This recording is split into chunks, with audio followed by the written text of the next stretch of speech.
chat like that after 10 years. That's true friendship when a whole decade doesn't matter. It's been more than a decade, actually. Is it? Well, let's see. Julian was a baby when we went to New York for Christmas. He's 13, so you're right. Ooh, that was a terrible day. Oh, good. Can we say that now? Yeah, it was a terrible day, and it was all her idea. It was my idea. You're crazy with the first kid. You think everybody has to meet the baby, and not everybody does. Daddy's ex-girlfriend maybe didn't have to meet the baby. And maybe not at Christmas. I was an idiot. But look at us. We're joking around like we're back in grad school, and it isn't weird. It's weird, Gwen. Just embrace it. Okay, Donna told me not to say this. It'll make things weird. Don't say it. I'm to say that we're proud of you. Thank you. I quit drinking. You mentioned that. I had a problem. And part of my recovery is, expressing my feelings, not drinking them down. So I need to say that I feel very proud of your achievements. Gwen, that means a lot to me. Babysitter? I'm going to go get them settled. Dawn, make sure she signs our books. Yeah. She sort of gave up drinking and took up talking. I can see that. She really means it, though. I do, too. Do you? Yeah, are you kidding? When you were on TV that time, we made Julian watch. What time was that? That was that Late Show on cable. The one where the comedian talks current events with this panel. And Bill Maher. That's the one. Yeah, when they introduced the panel, Julian was like, "So your friend's a rapper?" We're like, "No." He's like, "Your friend's a senator." I said, "No, she's the hot chick between the rapper and senator." Yep, that's me. My credibility falls somewhere between senator and rapper. What did he call you? The hot doomsday chick? Yeah. Proud as hell of you. You got the sexy scholar gig. That's awesome. That makes me really happy, Don. Thanks. Hey, I was sorry to hear about your mom. Is she doing okay? She's recovering. So, we have a problem with our babysitter. Yeah, what's that? She has a black eye. Shit, what happened? Don't know, don't care. The problem is that she's upstairs with our 3-year-old. Okay, we can go. She has a black eye. You want me to find out what happened? I don't care what happened. Don, we can't just say bye-bye to Devin like this is normal. Like someone punching out his babysitter is no big deal. Look, let me go see what's up. Pay her and send her home. But then we can't go to dinner. Pay her and send her home. Did Don have you sign our books? No. Of course he didn't. Would you? Sure. To Don and Gwen? Yeah, thanks. There's backstory here. Generally, I care about people's injuries. What's the backstory? Oh, let's see. 12 years of backstory. Where to begin? Well, Don doesn't teach anymore. You mentioned that. He's some sort of disciplinary dean. Isn't that crazy?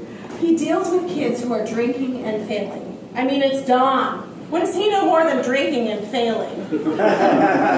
So all these irresponsible children come through his office, and what he does is he hires the most intriguing cases to help me. So I have a babysitter with a black eye, and my lawn is, Don hired some dumbhead to mow it, and he never shows. Nice he tries to help them. Oh, that's not why he does it. He just likes to surround himself with losers. Thanks. I guess the grass is always greener. Oh, it's like what you said, right? It's that 40-something thing when you start thinking about the life not lived. When did I say that? That night you called. You don't remember? I was sort of drunk. I know. We used to drink so much, the three of us. We were young. Oh, Dawn never really stopped.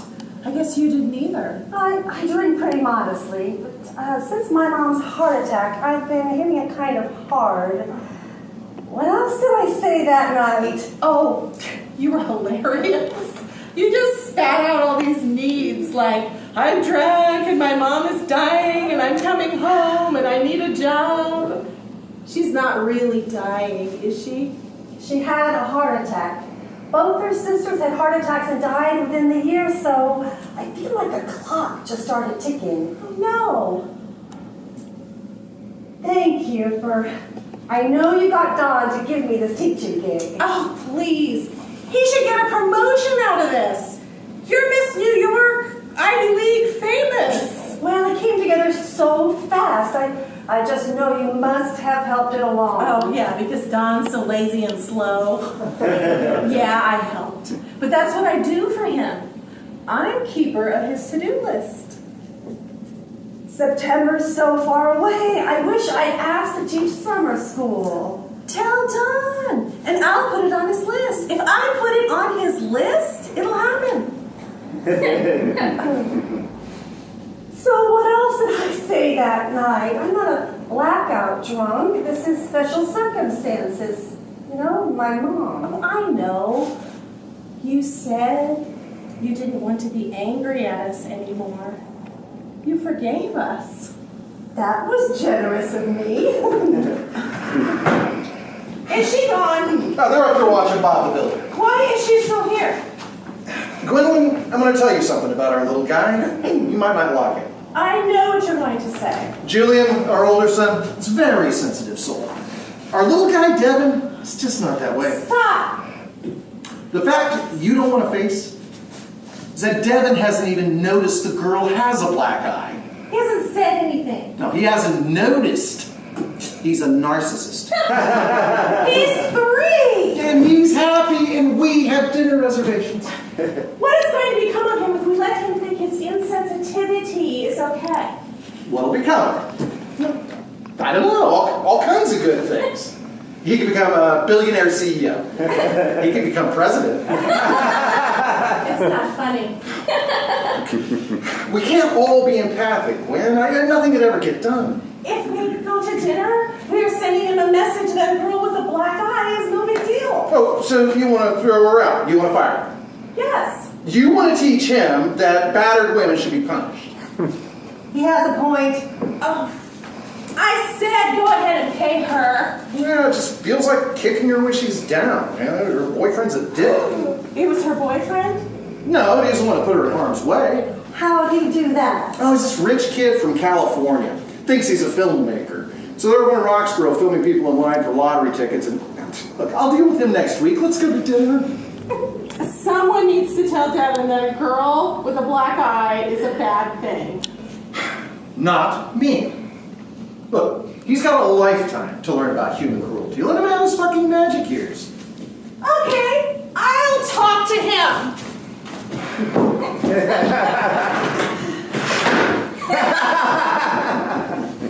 Yeah, we could skip dinner, go to a bar, just get hammered. That sounds wonderful. Hey, I saw your mom in the Stop and Shop the other day. She looks pretty good for a lady who just had a heart attack. She shouldn't be out shopping. That's partly why I came home. Well, if you need errands run, I've got a teenager who'll do them for next to nothing. Your sensitive son. Julian, yeah, he's 13 going on 35. You gotta meet him. He wants to be an actor. Really? Yeah, hoping he changes his mind. We need these kids to bankroll our old age. Well, sounds like you got a good shot at it with Devin. Yeah, I hope so. Oh, you want another one? Oh, I'm okay. But speaking of alcohol, I am in the awkward position of not remembering everything I said when I called that night. Oh, we were surprised as hell to get that call. Were you in a bar or something? Outside a bar, yeah. Huh. Did you have our number in your phone still? Oh, no, I had to call information. You drunk dialed information. That's something. It's humiliating. No, it's fantastic. You can remember 10 digits drunk. No, you just stay on the line while they connect the call. Yeah. Oh, Dawn, please don't fuck with me. I asked Gwen and I can tell she's holding something back. Honey, I don't know. I was downstairs on the computer. I have this feeling I said things that should embarrass me. Well, if you did, I'd know about it. Gwen can't keep anything to herself. I know we're all set for the fall, but do you have anything this summer? What, like summer school? I need something to do besides hang out with my mom and drink. Summer's all registered. I could see if anybody has a wait list. Thanks. You drinking too much? A little. Sick mom gives you a pass. I don't want to pass. I want to teach summer school. All right, I'll see what I can do. Oh, Avery, my friend. So, what's the story? We going out or we dining in? I don't know what you're doing, but I'm going home. Oh, all right, well, here, let me pay you. She already did. But she said before I go, I should meet you because you're famous and you write about what I do. Babysitting. Yeah, ha. The babysitting's a side thing. I'm making a reality show with the guy I'm seeing. Yeah, that's how she got the eye. Gwen said if I read your books, I'll break up with him and stop making the show. That seems like a lot to ask of my books. Are those your books? Yeah. All right, I'm going to go dig out the takeout menus. I'm sorry, Avery, but she is the boss of me when it comes to kid rearing. It's okay. What are your books about? Well, the first one is about the politics of pornography within the women's movement. This one? Yeah. It has a terrible, hard-to-explain title that I regret. Women Always Call Free. Pornography and the Corruption of American Feminism? You're right, that's a bad title. You're too young to get it, which is one of the reasons it's a lousy title. Women Always Call Free? What does that even mean? Well, back in the dark ages before the internet, you had telephone sex lines. Men would call in and pay 30 cents a minute to talk dirty with women who were called phone sex workers. Seriously? Seriously. Why does that surprise you? It's just hard to imagine guys got off on that, you know? It does seem prehistoric post-internet. Now all you do is point and click to see full penetration. I guess it's like there used to be silent movies and people went to them. And before television, families gathered around the radio. So intense. So the title, Women Always Call Free. Yes, the sex lines were profitable, but a chunk of the profits went to paying the women. So eventually they tried phone sex lines without paid women answering the phones. So who the men talk to? The idea was for both men and women to call in simultaneously. Then a computer would put them on the phone together. And the ads for these sex lines said, "Women always call free." Because they knew that women would not pay to talk dirty with men. The men would pay, the women wouldn't. So they had to let them call free. You follow? I know girls who would pay. Not a lot, but they would pay. Right. Your generation of women would. How old are you? I'm 21. You're half my age. The women of your generation have, let's say you have reduced inhibitions. You mean we're sluts. Slut is not in my lexicon. I said you're disinhibited. And you think that's a bad thing? I think it's a very mixed thing. So did it work? Did the women call free? In comparatively small numbers, yes. Did you call? Did I call? You so totally did! I would have too. I mean, what the fuck if it's free? What's your other book about? That book? Well, I was contracted to write about the prison abuses at Abu Ghraib. The idea that the form the abuses took was influenced by internet pornography. You think it was? Oh, I know it was! So I was supposed to write about Abu Ghraib and porn, but it turned into a book about, more generally, how certain kinds of sadistic media are going to destroy us. That's heavy. It's very heavy. So, it's about internet porn? It's about the rise of degradation as entertainment. Cruel Appetites.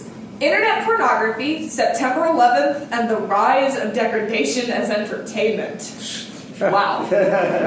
Reality television kind of takes a beating in there. That's probably why Gwen wants you to read it. So, you blame 9/11 for the rise of degradation as entertainment? I think 9/11 and the internet was kind of a perfect storm. God, that is so heavy. Can I borrow these? They're Gwen's. Then I'm definitely taking them. It was nice to meet you.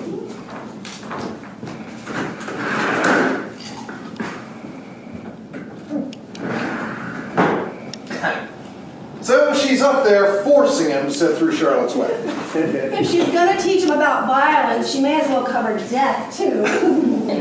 Yeah, I have a proposal.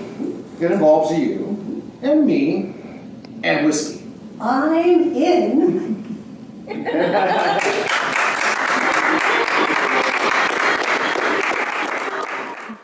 So it's the class you're starting in the fall, but you're starting it now. They're running it first as a summer seminar, only 2 students, so I thought we'd hold class here. Is that okay? Oh, I don't mind. Do you have just a moment to go over my little list? Uh-oh, the little list. I know you like an unscented soap. I think that's ivory in your bathroom. And that does have some perfume. I'll do a shopping run later. Just tell me what brand you buy. I'll go. Mama, you had a heart attack. You were not going to run around chasing my favorite soap. Kathy, just tell me. No.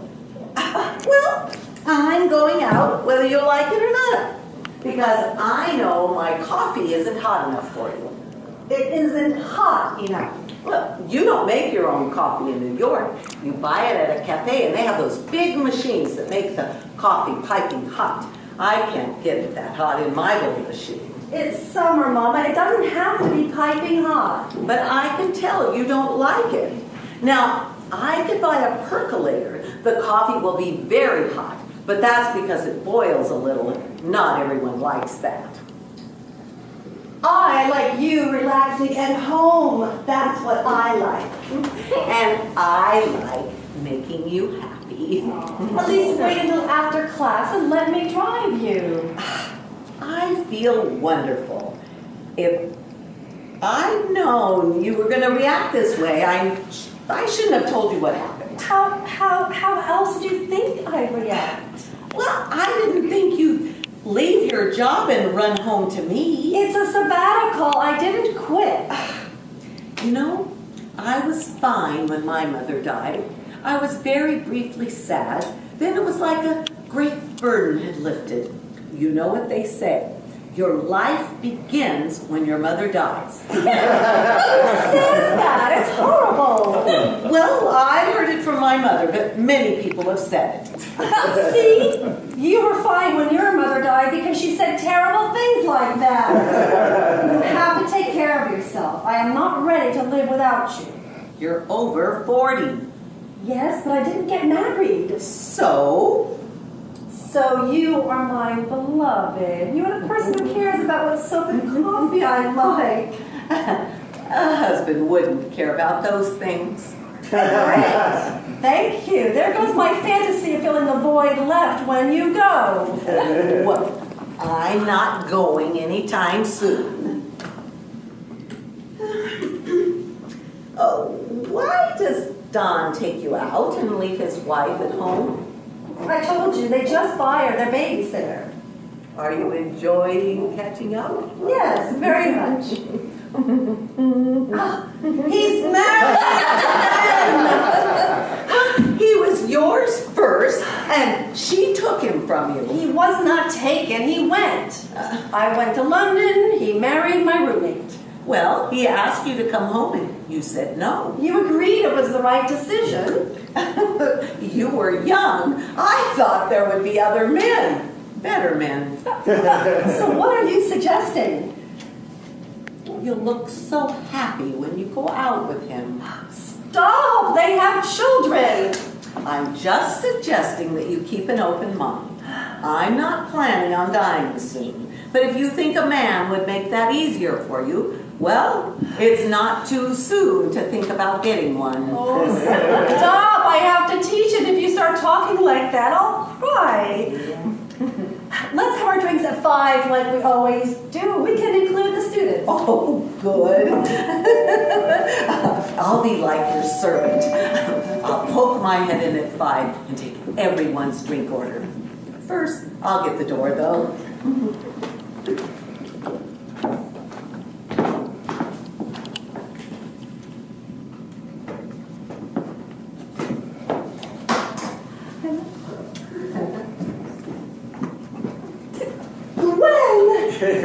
And your babysitter. My name is Avery. Is this too weird? You're my two students. Dawn left your syllabus lying around and it completely blew me away. I'm going to finish my degree. You've inspired me. I was signed up for another class, but I read your books and I think you're incredibly cool. And we're okay. I mean, I fired her, but Dawn found her another job, so it's not going to be a thing. Wow, I'm not gonna lie, this feels a little odd. Well, it feels odd now, but it's going to be great. Also, I mean, we're the only ones who signed up, so you can be weirded out, but no us, no class. Did you both do the first day's reading? Then, I guess, take your seats. Catherine and Dawn and I went to grad school together. Oh, we used to hit the bars after class. Pitchers and pitchers of beer and fierce intellectual battles. Catherine was deconstructive and Dawn was all about the primacy of the text. So they would fight. Dawn had a beard, and when he drank a lot, he would like become Walt Whitman. He would like preach his poem. You know, it sounds annoying, but it was beautiful. People would gather to watch. Dawn's Whitman looked a lot like Charles Manson. It did. Crazy eyes and all his hair. Never underestimate a hairy man who's memorized poetry. Oh, it was more than that.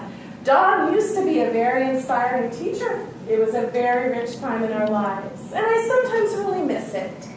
So, welcome to the fall of American civilization. When I heard the class was only 2 students, I thought, why not be informal? We can have class here, drink wine or beer or whatever. Well, I don't drink. I drink. I'm fine with other people drinking. It's so fun. Good. Well, it's a 4 o'clock class, and 5 is when Mother and I have our drinks. So, that gives us enough time for me to hear why you took the course and what you hope to get from it. Gwen already said a little bit, so, Avery. I'm Avery Willard. I'm here because, well, you already know that. You're making a reality show with your boyfriend. He's actually not my boyfriend. Oh yeah, they're exclusively hooking up. No, we're hooking up exclusively. Isn't that what I said? No. Exclusively hooking up sounds like all we do is hook up, which it isn't. We're starting a company together. Oh yeah, tell her about the show. The show is called Town and Gown, and it's Lucas and me interacting with townies. It's you getting drunk and Lucas filming it. The conceit of the show is that Lucas is behind the camera while I'm this agent provocateur infiltrating various townie hangouts. Yeah, skip ahead to the part where you're stripping. Jesus, you're obsessed! One night we met a stripper and she was cool, so I went to work with her for a couple of weeks. We got an episode out of it and it was really good for me emotionally. Stripping was good for you emotionally.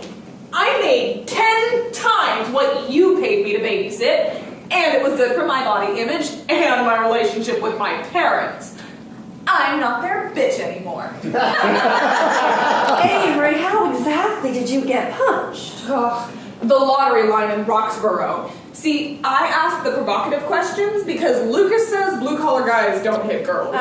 Guess Lucas was wrong. I guess he wasn't. A girl hit me. You know, this prince she's hooking up exclusively with, he filmed it all. That's what filmmakers do, Gwen. They film things. And right now he's interning in LA so that we can sell our show and have an awesome future. And what if he does sell it? Do you want the whole world to see you stripping and getting beat up?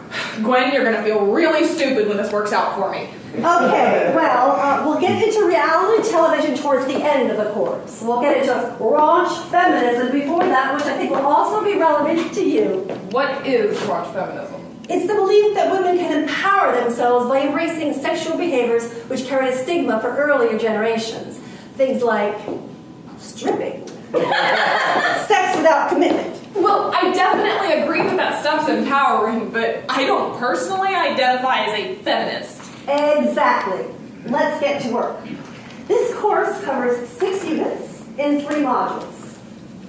Let's do this. Avery, you take the first module, Gender Roles and Relationships. We're discussing that today. Are you ready to jump in? Sure, why not? Then next week, yikes! Next week is the Cruel Appetites module. That's torture, horror, and sadistic pornography. I'll take that. Which leaves, Gwen, why don't you take module 3, the death of privacy? That's reality television and social networking. Okay, let's start. Avery. You want me to, summarize the reading? Yeah, summarize inserting your point of view. Okay, so feminism started in the 60s. Well, the period of time relevant to this course begins in the 60s, but... Right, there's a first wave of feminism before that, but it's not interesting. It isn't? I mean, I'm glad it happened. It put an end to women being owned like slaves, and we got the right to vote. It's just, none of it is controversial, so what is there to talk about? It was controversial at the time, of course. I know, but it's like discussing why people thought the earth was flat. If it's not, they were wrong. We've moved on. Fair enough. Okay, so second wave is in the 1960s, and it's about this feminine mystique idea that Betty Friedan wrote about. Great. What is the feminine mystique? She said, basically, that women have been sold a bill of goods that being a housewife and a mom is fulfilling when it so totally isn't. That's not what Betty Friedan said. Yeah, Avery, you want to take another stab at that? Why? Well, because Friedan's ideas are more nuanced than that, and the only other student in the class is a stay-at-home mom. Well, what I got out of it is that it's a recipe for misery for women to find all of their happiness in husbands and kids. Because a husband can divorce you and kids grow up. If all you do with your life is serve people who leave you, well then you're fucked. Can I speak? Avery, motherhood is not the only job a woman can age out of. I mean, arguably a mother is a mother forever, and a female tennis pro has her job for only a very few years. Yeah, but then she can coach, or go on TV, or sell sports drinks. She can make a ton of money. Where do you go after being a housewife? You're completely missing Friedan's point. The notion that a woman can only find fulfillment as a wife and mother, well, that happens to be true for me. But it's not true for Catherine. Do you see? What was revolutionary about Friedan was her assertion that all women do not fit one mold. Right. But I'm sorry. Part of her argument is about how boring being a housewife is if you have a functioning brain. That's in there, but I think the salient point is choice. You aren't married and you don't have children. That's true, but not because I think being a wife and mother is beneath me. Okay, but can I just be totally frank here? Okay. I read your Wikipedia entry. You cannot tell me that your achievements are not a way better destiny than, potty training and cutting crusts on bread. I can tell you that I'm not sure. Are you just saying that because she's in the room? No, it's the truth. My mother is going to die soon, and I find myself wondering if there isn't some sort of wisdom to the natural order in creating a new family to replace the one you lose. But you can still have a family. I mean, if it's that big of a regret for you. And you can go back to work, I guess. I'm not complaining. I'm not unfulfilled. You will be, though. When Julia goes away to college, you're going to have a humongous breakdown if you don't start planning for it now. Okay, Avery. No, there's some truth to that. Julia's my best buddy.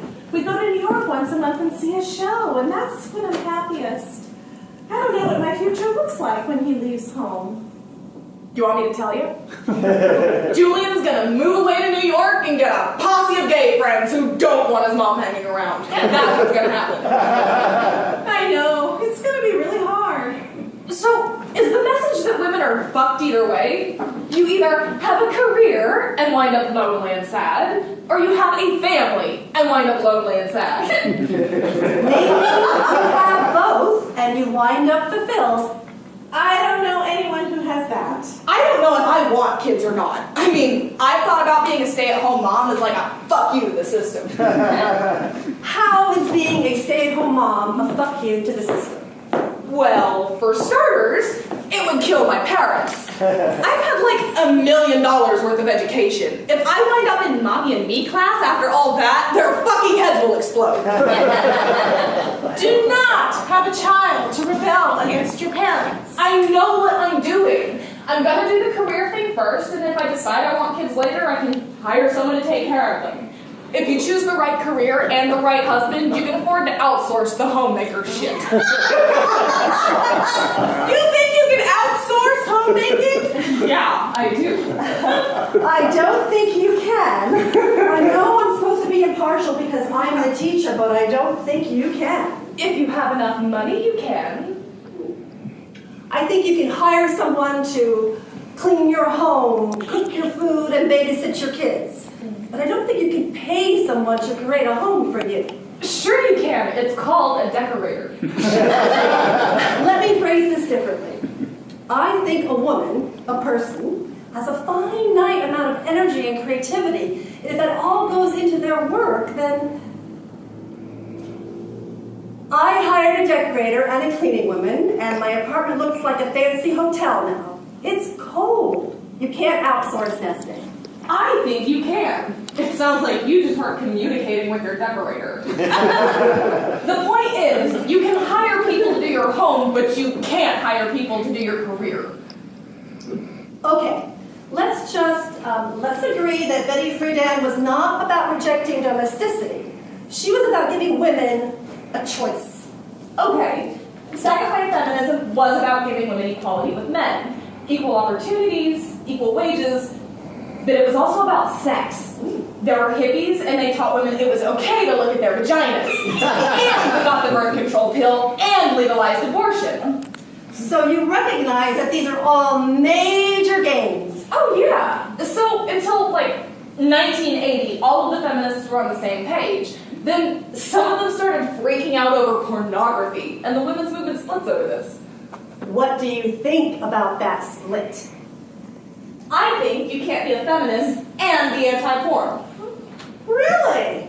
Yeah. If you think a woman should be free to choose your own destiny, you can't add a but to that. Like, you can choose your own destiny unless it's sucking dick on film. Oh my God! What? You're in a classroom! What's wild is that the porn these women were freaking out about was the fucking Care Bears compared to what's on the internet. And it was not that easy to get. Reading this stuff really helped me understand your generation. Well, we're not 70. There was porn and you could get it, but there was a social shame around it, and you had to go through gatekeepers to get it, which carried risk. Like, what kind of risk? To go to a video store for porn? You risk running into your boss or your child's teacher. You mean people look down on you for watching porn? Of course they did, and they should. That's gone now. Now porn's no big deal. It is if you watch too much of it and never get laid for real. And people think you're a loser. All right, a guy of your generation who never gets laid would be a freak because girls today you're easy. But why is easy a bad thing, Gwen? What is the point of making sex difficult? Things that are easy have no value. Avery, you haven't discussed Phyllis Schlafly. She has some thoughts on easy women.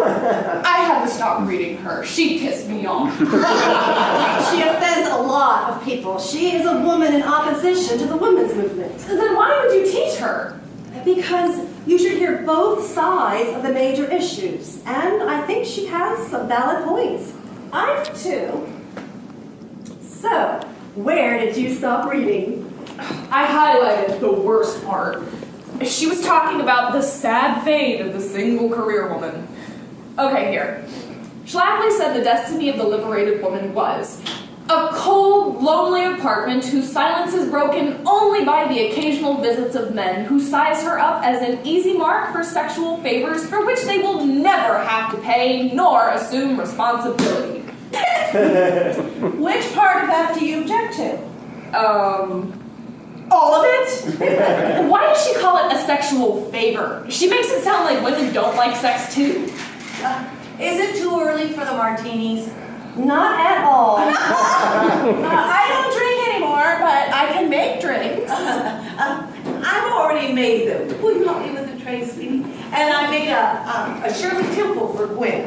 Oh, you're so sweet. Mama, drink yours and here with us because we might need you. Need me? I want a tri-generational perspective on this one. We're reading Phyllis Schlafly. Phyllis Schlafly from the 70s? Yes. Isn't she that beauty queen who advertised orange juice? No, but you're very close. Anita Bryant advertised orange juice and opposed equality for gay people. Phyllis Schlafly opposed equality for women. You experienced the women's movement. We want your perspective. Well, I wasn't really aware. I know that's terrible. I was just very wrapped up in my little baby. Well, it would have started before Kathy was born, though. What about the Equal Rights Amendment? Were you for or against? I suppose I was for it. You suppose. You don't remember? I married late. I had waited so long to have my baby, you know. I only had eyes for her. So you don't remember Phyllis Schlafly opposing the ERA? No. Why did she do that? Well, she believed that an Equal Rights Amendment would be the end of marriage, and the end of marriage would be the end of civilization. Why would the ERA end marriage? Her argument was that marriage and family are not natural states for men, so society has to force them into it. And the way to force them, she believes, was to shame them. Tell them that women were the weaker sex and couldn't survive without them. But why? If the women all have jobs too, then they can take care of themselves. In their cold, lonely apartment. Is she saying if you have a career, men won't want to marry you? To be fair, these ideas don't originate with her. Rousseau said the same thing in the 1700s. He said, men won't marry for love, but they will marry for vanity. A woman who shrinks and swoons and makes a man feel good, feel strong. But it's all the same lie. Swooning, shaming, it's all the same lie that we're weaker. But I don't hear either of them saying that women are weaker. Are they saying that? No. So all they ask is that we create the appearance of weakness to inspire the men to take care. Correct. Well, I think they're right. And I don't think it's so terrible. So, relationships are just an exercise in manipulation and deceit. Those are harsh words. Let's say they're an exercise in illusions. I think it's fucked up and demeaning. It's an idea we must seriously entertain if for no other reason than it persists over centuries. Just last year, my mother bought me a new book advocating the old swoon and shame. It's called Love Smart, and it's by the contemporary philosopher, Dr. Phil. If I'd sent you Rousseau, would I have been met with less ridicule? Yes, and I realize that isn't fair for saying the exact same thing. I really can't believe I'm hearing this. You made me feel so stupid for giving you that book. Maybe I'm trying to learn from my mistakes. But what mistakes did you make? I mean, it sounds like you're kind of bummed you're not married with kids. She is. Have you tried internet dating? Let's leave my existential despair for another time. What do you mean existential? It sounds like you just want a family. I say existential because, well, here goes my professorial neutrality. Being alone wasn't a problem until I had to face losing my mother. You really have to stop this. I could live for years. Why didn't you get married? I mean, shut me up if I'm out of line asking that. No, it's okay. This is why I wanted to teach Schlafly, you know? I detest her, but lately I think she has a point. What is the point? Look, Schlafly makes it very clear that when a man and a woman come together, the man must lead and the woman must follow. Now, yes, that's an offensive notion when put out there as a general rule, but my middle-aged observation is that in a relationship between two people, you both can't go first. It's true, Kathy. Stop! You always encourage me to put myself first. And I still do. If I were you, I'd stay single. There'd be no existential anything. You think you're alone because you put your career first? But wait, why does someone have to come first? What's wrong with 50-50? I think theoretically you can have 50-50, but on a practical geographic level, it's just very hard to do. It becomes a matter of, whether the other person is willing to sacrifice and follow. And you were always leading, right? Because you're a superstar. When opportunities came, I took them. But why wouldn't your men follow you?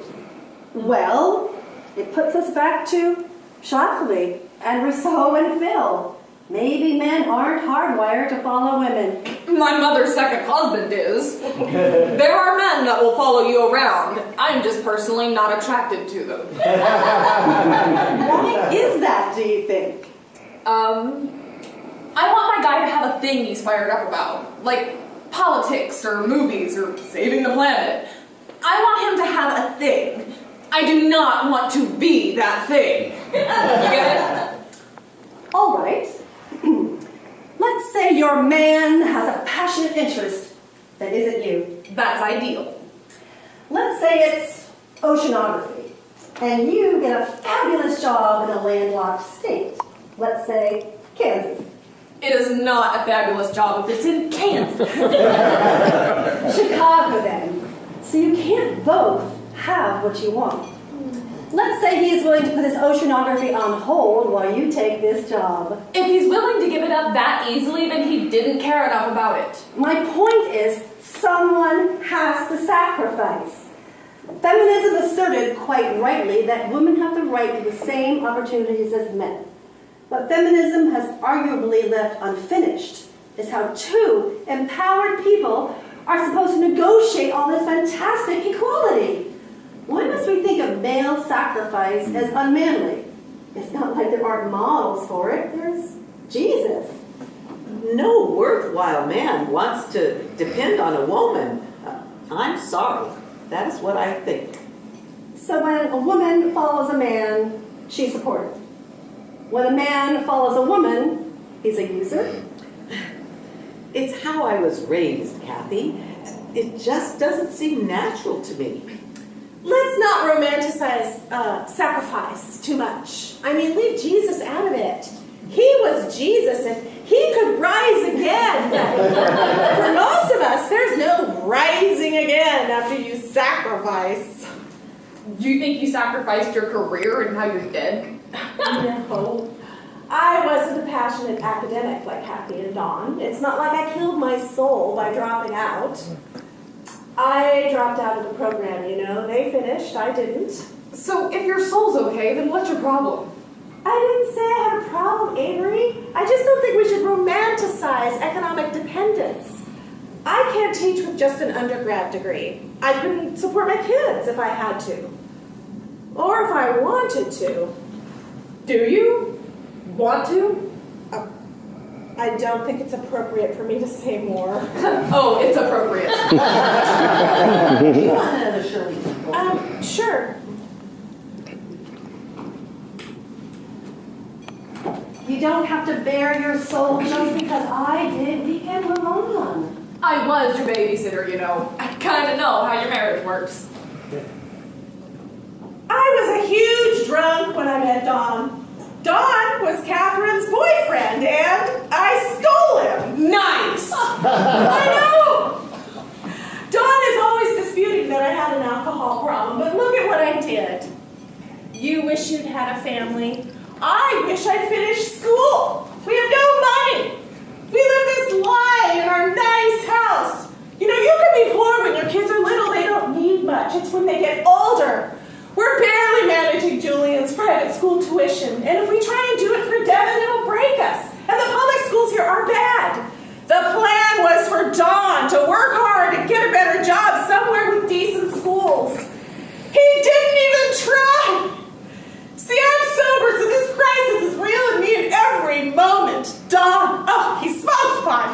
thinks he's tranquilized 50% of the time, and has kept it from bettering his life. Our life! There! I said it. So what do you think he should have done? What Catherine did. I mean, you deserve everything you got, but Don is just as smart as you. He is. He could have written more books and gotten better jobs. Things really went downhill when he became a dean. It was a little more money for doing a lot less, and Don doesn't do well with free time. I got sent to Don because I got put on academic probation for partying too hard. He read me a William Blake poem about excess being the road to enlightenment. That's exactly it. He thinks a good life just unfolds. He doesn't understand it takes work. And you do all the work. I don't mind doing the work at home. Home is my sphere. But work, money, that's supposed to be Don's sphere. And he has not held up his end. Also, he has a porn issue. What kind of issue? Pornography. Oh, what kind of porn does he watch? I don't know. When you say issue, Oh, he watches porn like other people watch The Tonight Show. It's like his private time. So you have no sex life? No, Avery, we don't. may I ask a perhaps too personal question? Sure. You have 2 children a decade apart. We had another baby instead of getting a divorce. Did that work? It helped. Now Don has someone who's crazy about him, and Julian and I can have fun without feeling guilty. Devin is like the opposite of Julian. He chases the garbage truck. His favorite book is about a backhoe. Nice try naming him Devin, but Oh, he really is Don's kid. You know, in a perverse way, having no money is the thing that keeps us together. If I were a trust fund baby, I'd go live in New York with the kids, finish my degree, send the kids to Don on weekends, but we're poor. That felt good. I thought of that, having another child. Kathy and I just had so much fun together, and my husband didn't join in. I wondered if a 4th person would have helped. It wouldn't have. No, he provided well and he loved us. He just wasn't a family sort of person. If we had lived in a world that sanctioned a man being a lifelong bachelor, then that's what my husband would have been. But he couldn't be. Society frowned on unmarried men. what do you mean they frowned? In my day, a man alone over 30 was suspect. It wasn't normal when people talked. They thought he was gay. Sometimes, more often, they just thought he was defective. What do you mean defective? An odd bird, a lemon. Every man was expected to marry, you see. So if you didn't, that meant no woman would have you, so you were considered defective and couldn't succeed in your career the way a married man could. That's discrimination. When I was your age, you couldn't go out on Saturday night if you didn't have a date, boys or girls. If you didn't have a date, you sat home with your mother, period. I remember a party I wanted to go to. All my friends were going, but I didn't have a date, so I couldn't go. But what if you just said, fuck that, I don't need a man, and went by yourself? It just wasn't done. I know, but what if you just did it? What would have happened? It would have turned the men off. I think it still turns them off, if you want my opinion. This is a favorite topic of my mother's. What if you went to the party alone and you had sex with a man you met there? Big, big turnoff. No one buys the cow if he can get the milk for free. Wait, giving the man sex would turn him off? These days, men aren't ashamed to be alone, and women aren't ashamed to give them sex. So what incentive is left for the men to marry? Some of them have emotional needs, Mom. You can't generalize about all men based on dad. All the incentives are gone. You know what seems a little crazy? And I'm sorry if this is rude, but we're having this talk about how you force men into marriage, and it's like Rousseau says this and Schlafly says that, but from where I'm sitting, both of your marriages sound horrible. You're right. That is rude. Say what you want to me, but Alice is a senior citizen. Oh, I don't mind. Like you said, I'm in a classroom. I'm just pointing out a... Would this be a paradox or an irony? More of an irony, I think. You think your relationship is a better model Than what I've heard today? Yeah, I do.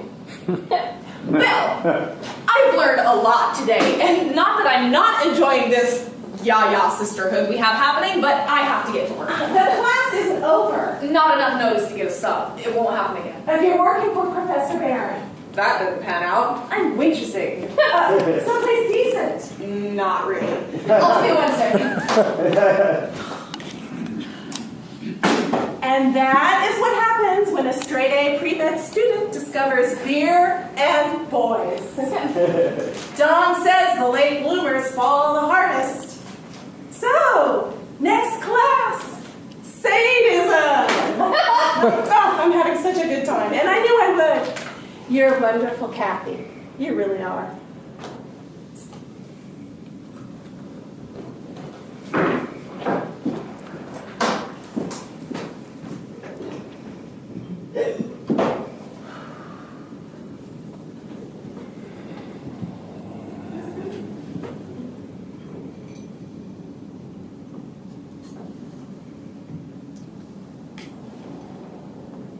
You can have him if you want him. Excuse me? Don, if you wanted to slip in, you could. You can't be serious. She didn't have a problem taking him from you. It was my decision to go to London without him. Doesn't make it right. A burglary is still burglary if I leave my house unlocked. I'm a little shocked, really. Why? Because you just sat here and bonded with her over disinterested husbands. Was that an act? I feel for her, but she's not my daughter. I see. Do you want me to be with him? Porn, pot, no ambition. He wouldn't have become that man if he'd stayed with you. She's very sweet, but she's not his equal. You are.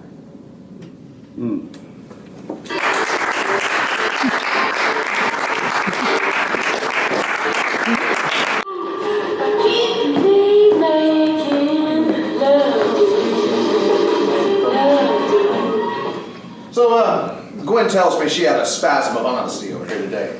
She did. Yeah, she does that. When was the last time this was used? It gets used like once a year. It needs to get cleaned like once a year. Yeah, she does that, and I have to let her. She says if I try to muzzle her, she'll just start drinking again. Which I'm not convinced would be the worst thing in the world. I mean, you were there, you lived with her. I did. Did you ever think back then Gwen's an alcoholic? No, I noticed that she could drink more than we could, but I just thought it was good genes. Exactly. Gwen's a New England wasp.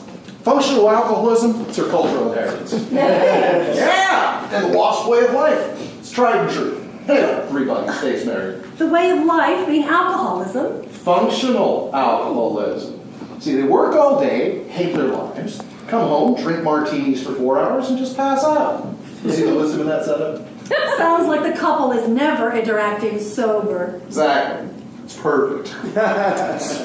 Just to play devil's advocate, wouldn't it be better to create a life that makes you happy so you don't have to drink so much? Create a life that makes you happy. Sounds good. How do you do that? Do I look like I know? Well, you're the one living the dream, right? I am? Yeah, you're on TV, you're the hot doomsday chick.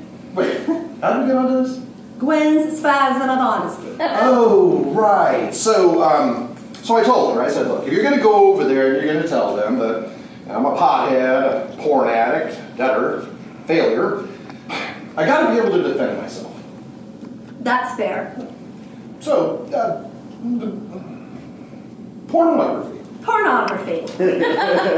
What I'd like to say about that subject is the stuff I watch you could rent in a video store in the 80s. I'm not watching any of the stuff you think is killing us as a culture.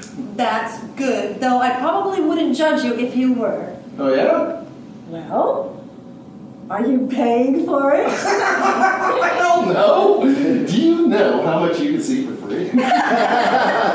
Well, if you're watching the free stuff, you're not even officially a consumer. You want to tell Gwen that? I'm not officially a consumer. I'm not getting in the middle of your marriage. So, it's the porn that bothers you the most of all the charges leveled against you today. Oh, you know my career is shit. Drink too much. The only thing I had left going for me was my sexual dynamism. She had to go and reveal that's gone too. She didn't say it was gone. She said it was redirected to the internet. Yeah, exactly. She added a dirty raincoat to my already shoddy presentation. You don't fall in my estimation because you watch porn. The stuff I watch is so tame. I believe you. And even if it were like violent humiliation porn, well, you read my book. I'd agree with Freud that sexual fantasy has the literal and latent content. Literal and latent content. Hold on a second. Let me dust off the old grad school brain here. Oh, right.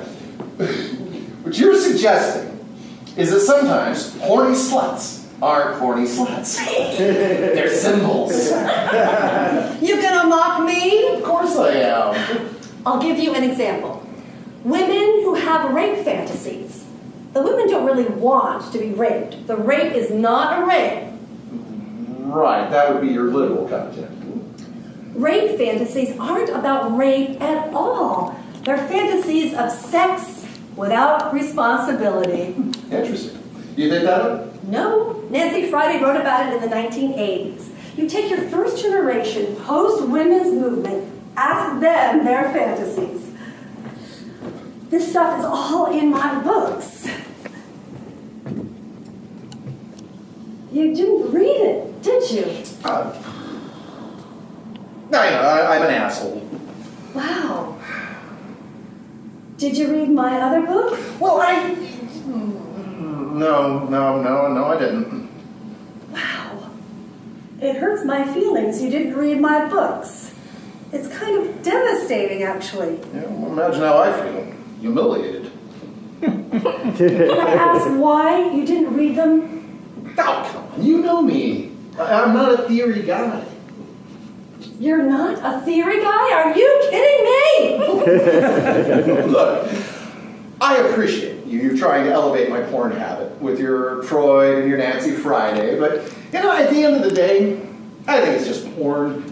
Like the way I think that movies about teenagers getting tortured are just movies about teenagers getting tortured. But when you go on TV and you say, there are geopolitical critiques of American interventionism abroad, I just don't see that. If I could think the way that you think, my life would be very different. But I'm simple folk. By what I do, you mean use academic theory to elevate low art forms. I'm aware you think what I do is bullshit.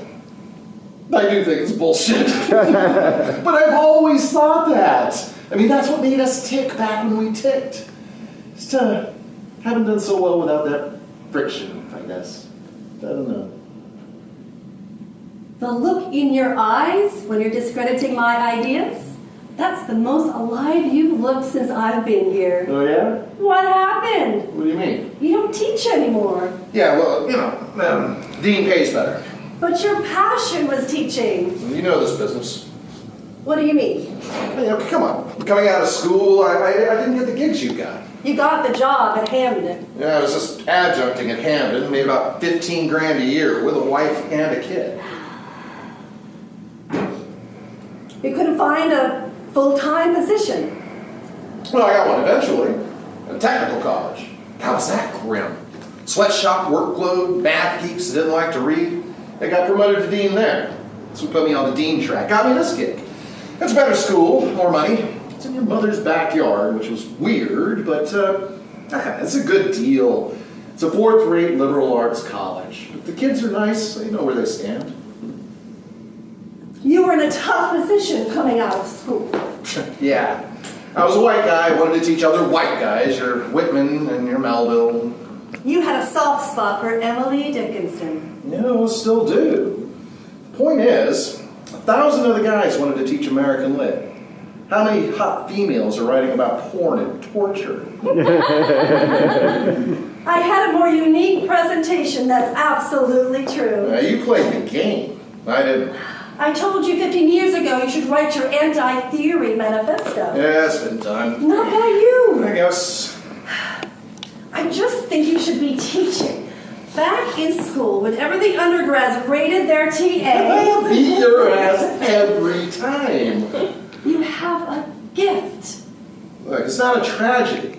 And I got a pretty cush deal here. I don't work much. So write your anti-theory book. Drive's gone. It's sort of been gone. You know, sometimes I think I only had it when I was competing with you. You have a family. It's a lot easier to be driven when you have no attachments. Yeah? You think you got where you got because you didn't get married? Did I say that? Well, you said that's a message women get these days, that you have all of these options. Don't get bogged down with men. I didn't consciously opt out of marriage. I don't think that I did. Do you think I did? Well, I can remember at least one blowout we had about it. About marriage? No, about getting bogged down with a guy. Me being the guy. When I left from London, we were good. Yeah, and then when I asked you to come back, you wouldn't. Don, it was only for a year. A year is a long time for a 25-year-old guy. You could have come to me in London just as easily as I could drop out, fly home. Babe, I got rejected for that London fellowship. You knew that. You could fly back here and re-enroll. If I go to London, I'm serving fish and chips or whatever. There's no point. You've done some thinking about this.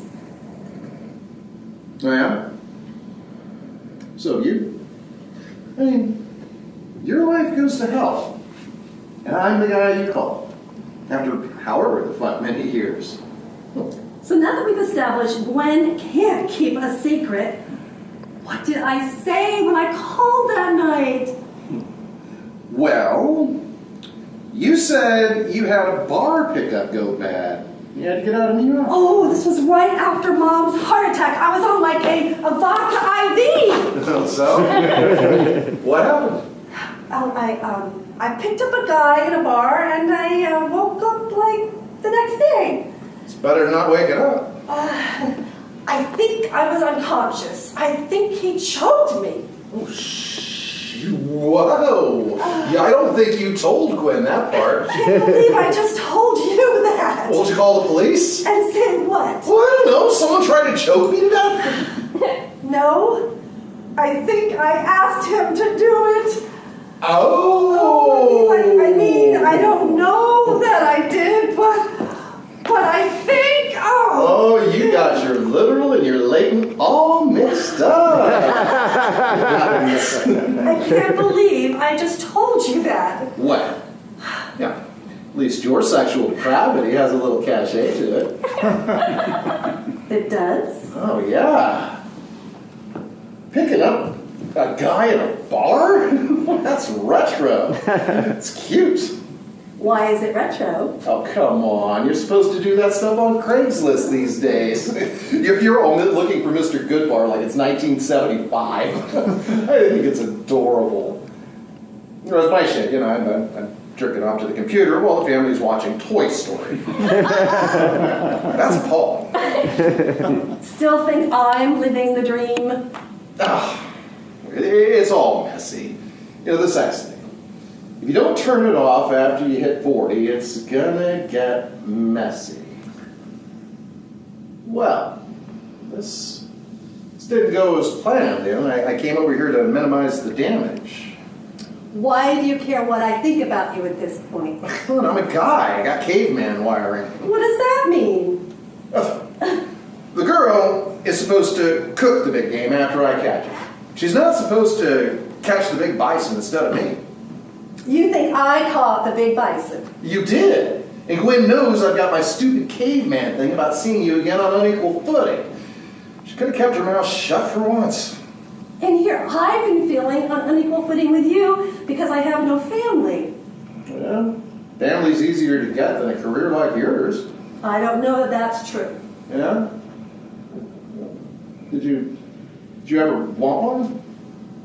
About family? I would say yes, but I think I wanted a family like you wanted a career. I wanted it, but I didn't do the stuff you gotta do to get it. Oh, don't do that. Oh, I gotta try. Oh, no, you do not have to try. If I had come back from London when you asked, would we be married now?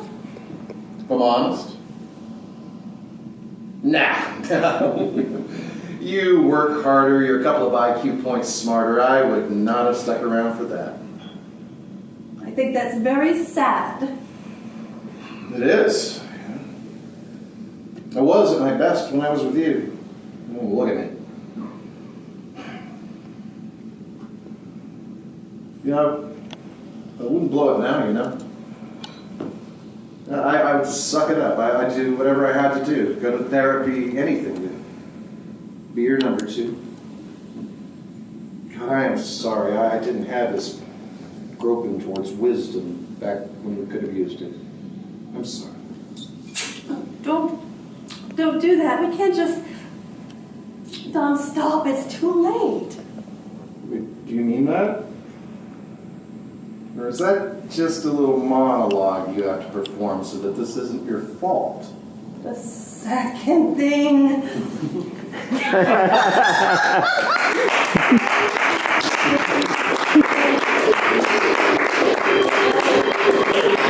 Science fiction horror.